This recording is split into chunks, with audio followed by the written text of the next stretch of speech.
Hello guys, good morning. मैं बलवंत पटेल आज फिर आपके बीच में आपका अपना YouTube channel RRM exam India में आपका बहुत बहुत स्वागत है। आज आपके बीच में मैं क्या लेकर आया हूं, हिंदी वर्णमाला। जो कि हिंदी वर्णमाला एक हिंदी का बहुत मजबूत बहुत महत्वपूर्ण पार्ट होता है, जो कि आपके बीच में मैंने सोचा एक वीडियो बना दूं। बच्चों का रिक्वायरमेंट था, इसलिए मैंने सोचा आज इस पे बना दूं। आज केवल मैं सार में पूरा एक सार बताऊंगा और सार बताने के बाद में पूरा विस्तृत बताने के बाद में केवल मैं स्वर पे ही चर्चा करूंगा, क्योंकि आपको जानते हो स्वर बहुत विराट होता है। इसलिए विराट होने की वजह से, विस्तृत होने की वजह से बोर्ड में केवल स्वर ही हम बता पाएंगे, दर्शा पाएंगे। इसलिए आज केवल स्वर पे होगा। जब नेक्स्ट वीडियो लाएंगे हम तो केवल व्यंजन पे ही चर्चा होगी, लेकिन दोनों समेट के हम आपको आज बात बताएंगे। हिंदी वर्णमाला में अगर देखा जाए तो हिंदी वर्णमाला वर्णों के व्यवस्थित क्रम या समूह को क्या कहा जाता है? हिंदी वर्णमाला यानी वर्णमाला कहा जाता है। हिंदी वर्णमाला में कुल वर्णों की संख्या कितनी होती है? 52 होती है गाइस। मित्रों कितनी होती है?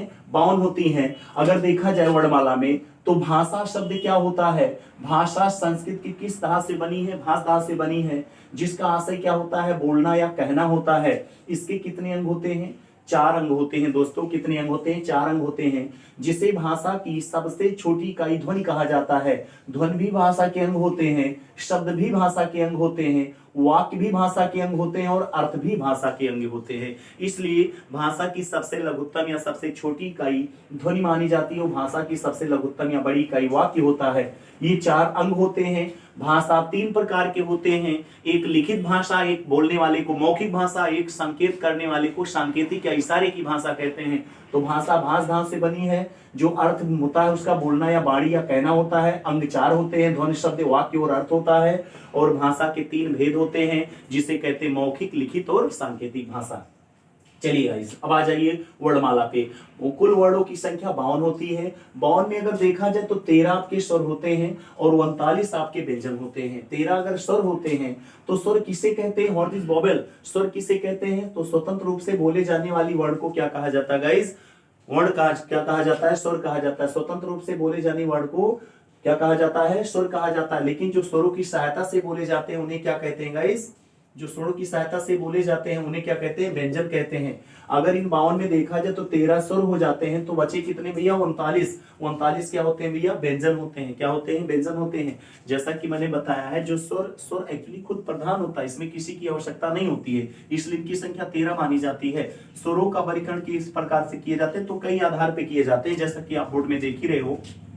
पहला मात्रा के आधार पे, दूसरा मुख द्वार के आधार पे होता है, तीसरा जीभ के आधार पे, चौथा क्या होता है? ओठों की स्थिति के आधार पे होता है। मात्रा के आधार पे आप जानते होंगे छोटा, बड़ा, छोटी, बड़ी। तो जो हम जो पढ़ते थे ना बचपन में, छोटा मतलब 1 मात्रा, बड़ा मतलब 2 मात्रा होता है। इसी को कहते हैं मात्रा के आधार पे। 3 प्रकार के होते हैं, आप जानते होंगे, एक मात्रिक, द्विमात्रिक और त्रिमात्रिक। एक मात्रिक को प्राकृतिक स्वर कहते हैं, इसी को मूल स्वर कहते हैं, इसी को लघु या इसी को हर्ष स्वर कहते हैं। जिनकी संख्या कितनी होती है? 4 होती है। छोटा, छोटी, छोटा और री होती है। इनकी संख्या कितनी होती है?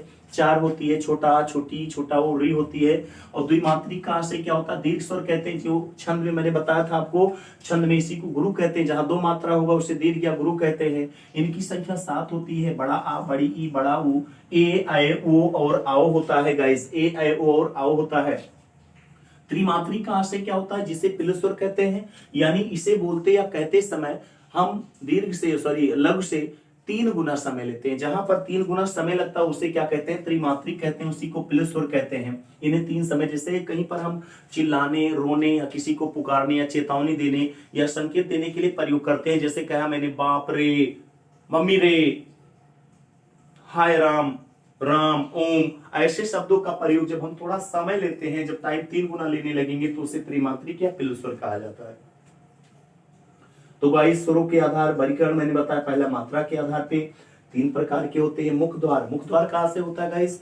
जब मुख को खुलने पे, यानी मुख किस प्रकार खुलेगा, कैसे बंद होगा, उसके आधारों पे मैंने 4 प्रकार में बांटा है। पहले किसके आधार पे? 4। पहला विवृत है, दूसरा अर्धविवृत है, तीसरा समृद्ध है और अर्धसमृद्ध है।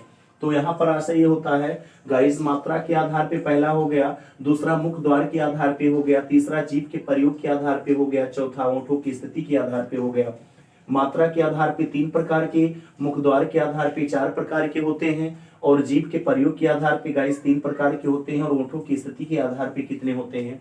दो प्रकार के होते हैं। अगर मुख द्वार के खुलने के आधार पे होगा गाइस, तो जिस तरह हम खाना खाते समय कुछ बड़ी चीजें आ जाती तो मुख ज्यादा खोलना पड़ता है, और कुछ चीजें खाने समय हमें मुख लगभग बंद के बराबर ही खोलना रहता है।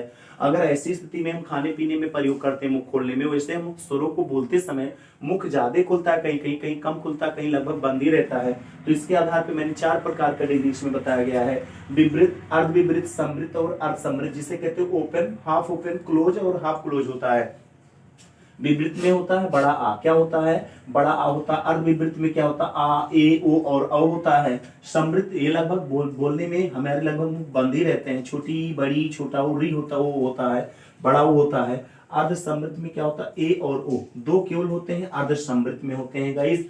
तो मुख द्वार के आधार पे 4 प्रकार के विवृत, अर्धविवृत, समृत और अर्धसमृत होते हैं। अगर देखा जाए जीभ के प्रयोग के आधार पे, जिस तरह जीभ का प्रयोग का आशय होता है कि जब हम स्वर को बोलते हैं तो बोलते समय जीभ का अगर पहला आगे का हिस्सा अगर दबाव होगा, बल देगा तो उसे अग्रभाग, मध्य भाग देगा तो मध्य भाग, अगर पीछे का भाग देगा तो उसे पश्च भाग कहा जाता है।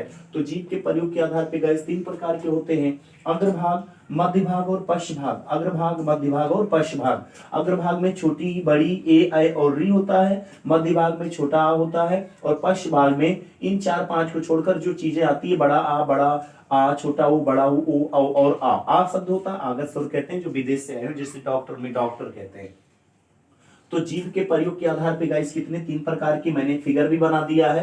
ये हमारा आपका फिगर है, और इसमें जिसका जैसा होगा वैसा आप देख लीजिएगा। आप ही का जीभ है अग्रभाग, मध्य भाग और पश्च भाग। अग्रभाग में आप देख लीजिए, मध्य भाग में और पश्च भाग में, ये सब एग्जाम में पूछा जाता है। और जब गाइस हम बोलते हैं स्वरों को, तो ओंठों की स्थिति के आधार पे कहीं कहीं स्वर को बोलते समय ओंठ गोलाकार हो जाता है, वृत्त बन जाता है, उसे कहते हैं वृत्त्यामुखी, और दूसरा जो नहीं बनता उसे कहते हैं आवृत्त्यामुखी। तो ओंठों की स्थान पे 2 प्रकार के होते हैं, वृत्त्यामुखी और आवृत्त्यामुखी, जैसा कि आप जान रहे हो। छोटा ऊ, बड़ा ऊ, ओ और औ और आ बोलने पे गोल ओठा गोल गोल गोल गोलाकार बनाते हैं ओठ, इसे वृत्तिमुखी, और जो नहीं बनाते उसे आवृत्त्यामुखी। छोटा आ, बड़ा आ, छोटी बड़ी ए और ऐ, ये वृत्त्यामुखी यानी वृत्त नहीं बनाते, सर्किल गोलाकार नहीं होते, इसलिए इन्हें आवृत्त्यामुखी कहा गया है। फिर गाइस आपको फिर एक बार हम बताना चाहेंगे कि अगर देखा जाए तो इसमें स्वरों कितने होते हैं, संयुक्त स्वरों की संख्या कितनी होती है, तो 4 माने जाते हैं। संयुक्त स्वरों की संख्या 4 होती है। ए, ऐ, ओ और आओ, ए, ऐ, ओ और आओ होते हैं। अयोगवाह, अयोगवाह कितने होते हैं, 2 प्रकार के होते हैं, अनुसार और विसर्ग। अनुसार और विसर्ग जिसे अंक और हा कहते हैं। एग्जाम में पूछा गया अयोगवाह की संख्या कितनी, 2। दीर्घ स्वरों की संख्या 7। मूल या प्राकृतिक स्वरों की संख्या 4 होती है। संयुक्त स्वरों की संख्या 4 होती है। कुल स्वरों की संख्या 13 होती है। लेकिन अगर पूछ ले उच्चारण की दृष्टि से स्वरों की संख्या, तो आप 11 बताओगे, क्योंकि अयोग वह एक्चुअली होती हुई कैटेगरी में इनका मुख्यता, इसलिए इसे अयोग कहा गया है, जिसका योग ना हो सके, इसलिए अयोग हमें अनुसार और विसर्ग आता है। तो आप गाइस जान ही गए हो स्वर किसे कहते हैं। तो मैंने फिर से एक बता, भाषा, भाषा क्या होती है, भाषा एक व्यक्ति दूसरे व्यक्ति या दूसरा व्यक्ति पहले व्यक्ति के मनोभाव बातों को, मनोभावना या भावनाओं को एक दूसरे में ट्रांसफर करने, स्थानांतरण करने के लिए एक माध्यम की आवश्यकता पड़ती है, जिसे क्या नाम दिया गया, भाषा। भाषा शब्द का आशय होता है, ये संस्कृत के भाष धातु से बना है, जिसका आशय है बोलना या वाणी या कहना होता है। इसके अंग 4 होते हैं, ध्वनि, शब्द और वाक्य अर्थ होते हैं। भाषा की सबसे छोटी इकाई ध्वनि, भाषा की सबसे बड़ी या सार्थक इकाई वाक्य होता है। हिंदी वर्णमाला किसे कहते हैं, वर्णों के व्यवस्थित समूह या क्रम को क्या कहते हैं, हिंदी वर्णमाला कहते हैं। वर्णभेद जब किया जाता है 2 ही प्रकार के बनते हैं, स्वर या व्यंजन बनते हैं गाइज। अगर स्वरों की बात की जाए तो 13 होते हैं, और व्यंजन की बात की जाए तो 39 होते हैं। अगर दोनों जोड़ दिया जाए तो हिंदी वर्णमाला में कुल कितने होते हैं, 52 होते हैं। इन 13 पे मैंने चर्चा की है, इसे ध्यान से पढ़ लेना। आप अगर स्क्रीनशॉट लेना चाहते हो तो स्क्रीनशॉट इसका गाइज ले लो, और इसको अच्छे से आप नोट कर लीजिएगा। एग्जाम में अगर पूछेगा तो अभी 2 बार 3 बार एग्जाम में आया हुआ है गाइस। और ये भी बताया गया कि मूल स्वरों की संख्या कितनी, तो कितनी होती, लोग 11 लगा देते, लेकिन मूल में 4 ही होता है। मूल का आशय होता है जिससे बड़ी चीजें बनी है, छोटा छोटा मिलकर क्या बनाते हैं, बड़ा। इसलिए मूल कौन हुआ, बुनियाद कौन हुआ, जड़ कौन हुआ, आपके हर्ष एक मात्रिक शब्द हुए। तो आप इसको नोट कर लेना गाइस। आज बहुत छोटा वीडियो आपके बीच में मैं लेकर आया हूं, बाकी हम इस पे व्यंजन पे कल चर्चा करेंगे। और हाँ, एक बातें भूल जा रहे थे कि उच्चारण स्थान, प्रोनाउंसिएशन वैल्यू क्या होता है, वर्गों के आधार पे 5 प्रकार के कुल उच्चारण स्थानों की संख्या 9 मानी जाती है। मूल रूप से उच्चारण स्थान 6 प्रकार के यानी 6 प्रकार के होते हैं, जैसे कंठ, ताल, मूर्धा, दंत, ओष्ठ और नासिक होते हैं। अगर 3 और देखा जाए तो कंठ ताल भी होता है, दंतोष्ठ होता है और ये आपके कंठ ओष्ठ होता है। तो 3 प्रकार ये हो जाते हैं, 3 टोटल 9 होते हैं, लेकिन मूल रूप से 6, लेकिन वर्गों के आधार पर 5 होते हैं। कंठ, ताल, मूर्धा, दंतोष्ठ, काबर्ग, चाबर्ग, ताबर्ग, ताबर्ग और पाबर्ग होते हैं। तो यहाँ पर उच्चारण हम स्वरों का उच्चारण स्थान कैसे करते हैं? कंठ में छोटा, बड़ा और आहा आता है, ताल में छोटी, बड़ी आती है, मूर्धा में री आता है, ओष्ठ में छोटा वो, बड़ा वो आता है, और कंठ ताल में ए ऐ, क्योंकि ये संयुक्त स्वर है तो संयुक्त इनका क्या होगा? उच्चारण स्थान। और कंठोष्ठ में क्या होगा? ओ और ओ होगा। तो ये आपके एग्जाम में आता है, इसको नोट कर लेना। आज के लिए इतना ही, लेकिन आप एक काम करिएगा, आपने मुझे ऑफलाइन में बहुत सारा प्यार दिया, मैं चाहता हूं आप ऑनलाइन में भी आइए, क्योंकि समय बराबर नहीं होता है। आपको मैं चाहता हूं हर एक वीडियो आप इसको सब्सक्राइब कर लीजिएगा। ये अपना यूट्यूब चैनल है RRMA एग्जाम इंडिया, और इसे आप शेयर करिएगा और सब्सक्राइब जरूर और लाइक और कमेंट जरूर करिएगा कि वीडियो कैसे है, आगे कैसे आपको चाहिए, इस पे हम जरूर बनाएंगे। धन्यवाद।